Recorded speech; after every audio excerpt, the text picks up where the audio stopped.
Guys, for joining the video for today. So we have some interesting stuff to go into, guys. Here I've seen many investments in my life, but from the time I discovered XRP, I thought this was a once in a 100 years opportunity. Nothing has changed for me. I've always believed XRP would be part of some kind of global compromise to take us into the next 100 years. Now, just a quick note on this, guys. If you still doubt XRP, you really should look this video. This is just giving you the information that you need, right? It's very simple. The thing is, guys, I know that like nothing is happening in the market, but that's just because you have to understand these markets are quiet for a long time, and then all of a sudden things start moving, and within days everything can change. You have to understand that. So I think that's the case with XRP as well, right? It will move when you least expect it. That's just how it is. And I think if you still doubt it, just look at this video, guys.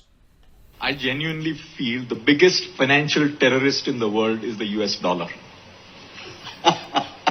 All our monies are in nostro accounts, and somebody in the US can say, you cannot withdraw it from tomorrow morning. And you're stuck. Yeah. That is the power of the reserve currency.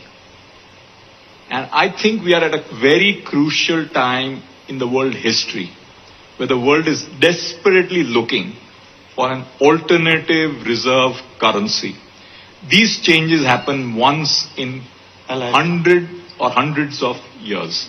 The ability to have real-time liquidity is transformational. You know, the global pre-funded, what are called Nostra-Vostra relationships, it represents something on the order of magnitude $10 trillion. If we can make that more efficient and more useful, we can actually accelerate the engine of commerce kind of on a global basis. Ripple, from its earliest days, has talked about how do we enable an internet of value, and really enabling payments to move the way information moves today. And I think that's pretty dramatic. Now, here you go, guys. Very simple, right? If you want a new reserve currency, this happens once in every 100 years. Like, it can take hundreds of years before you replace a system like this, because that's the magnitude of this system. And notice how he said $10 trillion is approximately the Nostro Vostro. But the economy is growing. That is growing. Everything is growing. So you need more, right? That is why if XRP is in a higher price, it makes sense to have it as a reserve currency. Do you understand? And it's also digitized, which is, we live in a world of digitization today. So there is nothing more perfect, guys, than XRP as a reserve currency. We still have to wait if this is really going to happen, right? Here we can see how the link system through Valenti Tech has been performing since its implementation. In the first year, it had settled $115 trillion. Just understand, guys, Valenti Technologies is working with Ripple. They are a Ripple partner, right? Let's take a look. Time critical, typically high value payments in Canada. So whether that's obviously major mergers and acquisitions, or something like parents providing money to their children for a down payment on a house. Links is really there to support their needs for finality and immediate payment settlement. And really pleased that following the implementation of Release 1 in August of 2021, it's been working exceptionally well. It is, as we say, the high value system.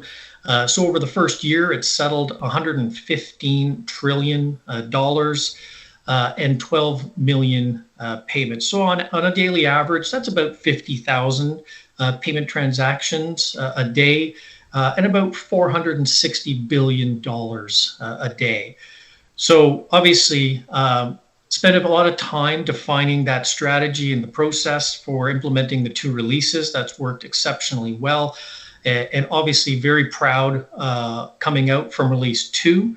Obviously, from a Canadian perspective, it's critical in terms of developing and enabling the ISO 20022 message set, not only for Canada, but obviously from a global community perspective, working in lockstep with SWIFT on the cross-border space to ensure that the Canadian community maintains that level of interoperability with other jurisdictions, obviously, that are moving forward or have moved forward with the implementation of ISO 20022. Fantastic. Well, that's a really positive note. Here you can see, guys, again, they're talking about interoperability, all the same words that Ripple is using, right? Ripple teams up with Thallo for blockchain-based carbon credits marketplace on the XRP ledger. Here we can see, this is a climate collective, other Web3 and climate leaders for pioneering blockchain-based carbon credits marketplace. Now, this is something that is still coming, guys. Things like Web3 on the XRP ledger, these are very, very fresh and new, right? This is all still coming and it's all new, and it will work fantastic because XRP ledger is such a good ledger, right? By leveraging Ripple's enterprise readiness and carbon neutral XRPL's reliability at scale, Thallo is democratizing access to verified carbon credits for both institutional and retail investors to help offset their carbon footprints in a way that satisfies their key holders. So this is going to be very interesting to see XRP more and more into that Web3 environment. The IMF may claim there is no alternative to the US dollar, but there is. It's called XRP. Every major player in the financial industry is already backing these alternative currencies behind closed doors, right?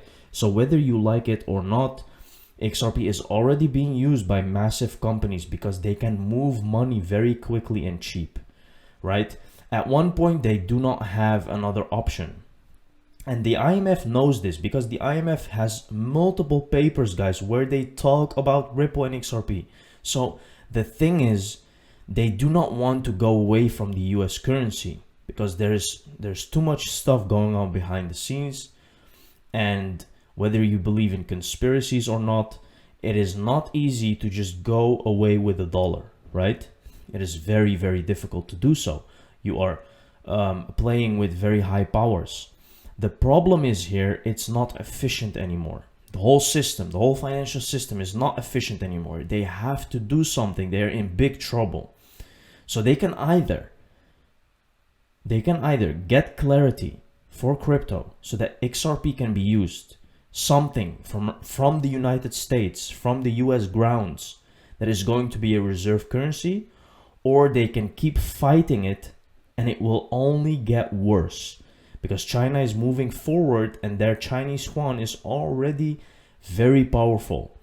Now, I do not see the Chinese yuan getting the position as a reserve currency, right? I would think they need something more digitalized, something more neutral, because they cannot make the same mistake again as what happened right now. So definitely XRP is the best candidate for this. Africa is the hot place to build and grow. Liquidity is flourishing there like you wouldn't believe. It just looks very different than you may be used to. It's not the quantity of money that North America is used to, but that's tremendous amount. Now, what do they mean with this, guys? Because payments are very cheap and efficient, it makes a lot of opportunities for these people, right? And here you can see Kiva launches Africa's first national decentralized ID system with Hyperledger Indy. Around the world, 1.7 billion adults don't have access to financial services, not even a basic savings account, right? All these things, and if you listen very well to the mission of, for example, Stellar and Ripple, they always work on these things. They want to make everything connected. That is eventually the goal. Fem, former Ripple Presentive Executive Chairman, RTGS Global Markets Treacher Older Interview 2020, speaking on connecting ledgers, CBDCs, and bridging them using XRP. Let's take a quick look. Markets are very quickly thinking through and developing frameworks for CBDCs or stable coins to be used domestically. And that creates kind of a sea change in how you can think about moving value between countries. I mean, the old model, the only way to move value was to message between a bank in one country, a bank in another country. The Romans used a method that we use today. We just automate it, it's computerized, but It's a really old method. So the opportunity here is to switch from the messaging method to a completely connected ledger synchronization between a balance, let's say the UK, and a balance in the Eurozone. So at Ripple, what we are doing is focusing on building out that DLT international network. And we do this by two things. One, we interconnect with the ledgers of banks and payment companies in national clearing networks. And in that context, as the European Union gets behind and supports the growth of CBDCs and domestic. So as you can hear, guys, that it's a very old method. The financial system is very old. That is why it took Ripple so long to get all these partnerships. This is not something you can just do very quickly, even if you have the technology. This takes a long time, guys, because you're overthrowing the financial system, right? It is something that is completely robust, something that is completely old and being used for a very long time. So it's very hard. It's like when you cut the roots of a very thick tree, it needs a long time. It's not easy to do. And that is exactly what Ripple has been doing, guys. And now it is almost complete. Once we hear a clearing of the XRP that it is a non-security, guys, you will see massive adoption. Thank you very much for watching the video, guys. See you in the next one. Cheers.